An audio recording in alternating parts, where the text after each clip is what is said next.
For the past 2 years, we've seen the same thing happen again and again and again on US stocks. It's always the same setup. For some reason, everyone is always shocked when it happens again. Today's stocks are now surging at all-time highs, squeezing anybody who is betting short on the market and making all of the investors that panic sold their investments during this period of volatility regret their decision. Just last week, investors withdrew a record $3.46 billion from global equity funds, right before the stock market breaks out of a multi-month consolidation range to continue its strong uptrend. Now, we're happy to say that we didn't flip bearish during this period of volatility. We even suggested that these dips were good buying opportunities to go long on stocks to our clients. We initiated many trades during this period that are up significantly. That's because we saw something happen that we've already seen multiple times since the bottom in 2022.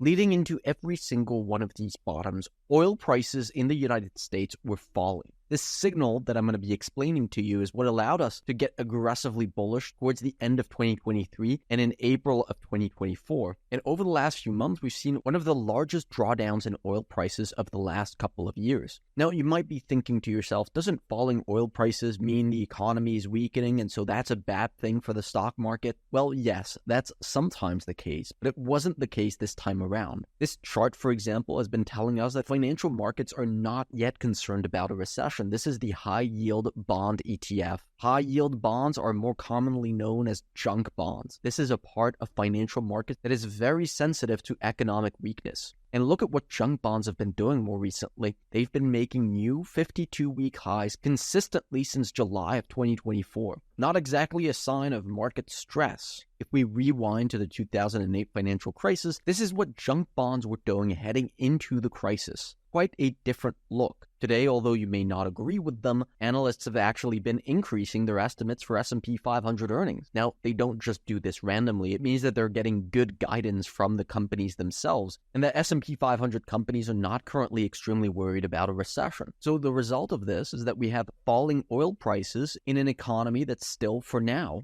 growing. And every single time that we've seen that over the last couple of years, it has led to a drop in U.S. interest rates. And that's a pretty big deal. It happened in November 2022, in March 2023, in November 2023, in May of 2024, and in August of 2024. And in every single one of these instances, it has propped up the stock market's valuations. And we can see that very clearly on this chart of S&P 500 PE ratios. This is December of 2022, March of 2023, November of 2023, May of 2024, and in August of this year, we've gotten that same signal yet again. So we can do a simple calculation. The S&P 500 price is determined by the earnings and the price to earnings. And as I showed you, earnings are still growing, and the price to earnings are being pushed higher by falling interest rates. That's why when the market fell by around 10% in August, we sent out a buy alert on SVIX to our clients that made a quick 20% trade on the day itself. Perhaps if you're watching this, you were shaken out by news outlets panicking on recessionary news and on YouTubers flipping bearish on the market. If that's the case, the service that we provide on our website is designed for you. We provide the guidance that's needed for investors to make rational decisions on the market and also provide trade setups throughout the week on opportunities that we see. For example, right now we have 18 active trades on our website that we initiated at various instances over the last few months. 16 of them are up significantly since initiation.